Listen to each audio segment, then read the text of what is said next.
सोनम मुझसे बात नहीं करती, माँ को राजा रघुवंशी ने दे दिया था हिंट, पहले से ही पता था राजा को अंजाम। माँ से कहा था कि मेरे में इंटरेस्ट नहीं ले रही। पकड़ में आई अब सोनम, कहने लगी मैं निर्दोष हूँ, मुझे छोड़ दो। लेकिन कॉल रिकॉर्डिंग से दूध का दूध और पानी का पानी हो गया। सबसे बड़ा झूठ नहीं छुपा पाई सोनम।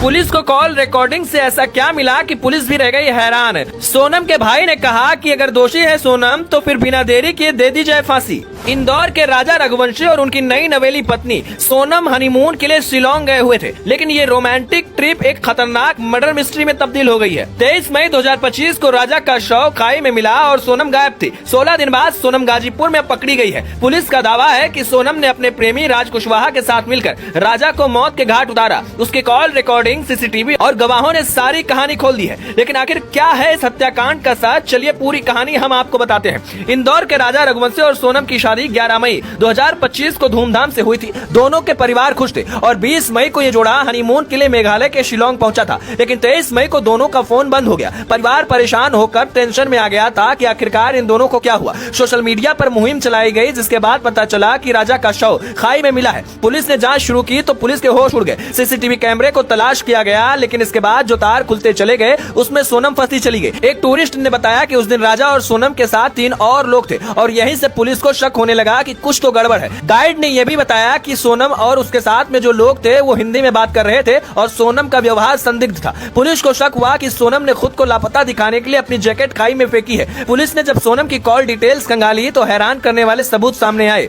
सोनम के फोन में राज कुशवाहा के घंटों बातचीत की रिकॉर्डिंग मिली है। 22 मई की रात यानी हत्या की ठीक पहले सोनम ने राज से करीब 45 मिनट तक बात की थी, ऐसी बात पता चली है। पुलिस सूत्रों के मुताबिक सोनम और राज कुशवाहा के बीच लंबे समय से कुछ चल रहा था। कॉल रिकॉर्ड्स में यह भी सामने आया है कि पूनम ने राज के अलावा 3 और लोगों से संपर्क किया था जो कि हत्या के दोषी हैं। इन तीनों को पुलिस ने गिरफ्तार कर लिया और अब जांच चल रही है। एक वायरल कॉल रिकॉर्डिंग भी सोनम के सामने आई है, जिसमें राजा की मां उमा रघुवंशी से बात कर रही थी। उसने कहा, मां यहाँ जंगल में चढ़ाई मुश्किल है, खाना नहीं ढंग का मिल रहा है। मां ने जवाब दिया, बेटा कुछ खा ले ताकि कमजोर न हो। लेकिन इस बातचीत के कुछ घंटे बाद ही राजा की हत्या हो गई। राज कुशवाहा जो सोनम के पिता के प्लाईवुड फैक्ट्री में विलिंग का काम करता था, सोनम का करीबी बताया जा रहा है। पुलिस का दावा है कि सोनम और राज का अफेयर शादी से पहले ही चल रहा था। कॉल रिकॉर्डिंग से ये बातें पता चली हैं और यही वजह है कि शक की सुई अब पूरी तरीके से सोनम के ऊपर घूम गई है। सोनम का भाई भी इस बात से काफी नाराज है। मीडिया से बातचीत में कहा कि अगर मेरी बहन गुनहगार है तो उसे बिना देरी के फांसी दे देनी चाहिए, लेकिन अगर वो निर्दोष है तो सच सामने आना चाहिए।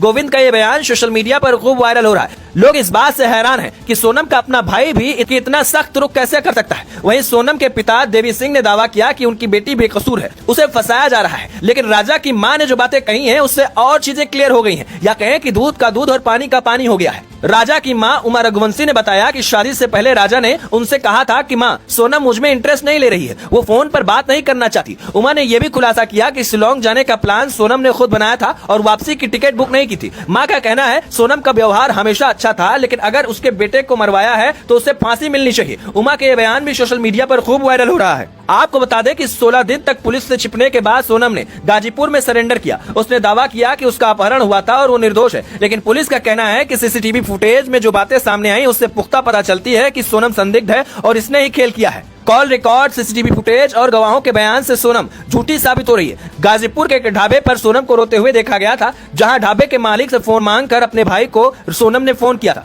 जिसके तुरंत बाद पुलिस ने उसको हिरासत में ले लिया। मेघालय पुलिस भी इस मामले में एक्टिव है और 4 और 5 लोगों को गिरफ्तार किया गया है। पुलिस हर उस एंगल की जांच कर रही है ताकि दूध का दूध और पानी का पानी किया जा सके। लेकिन शुरुआती जांच में सोनम के ऊपर शक की सुई सबसे ज्यादा है और खबर यही है कि इसने ही खेल किया है। लेकिन क्या सच में मास्टरमाइंड सोनम ही है? इस राज का पर्दाफाश तो जब पूरी जांच होगी तभी चलेगा। वैसे आपको क्या लगता है, इस खेल में कौन संलिप्त हो सकता है और क्या सोनम बेकसूर है या कसूरवार? अपनी राय कमेंट में जरूर बताइएगा।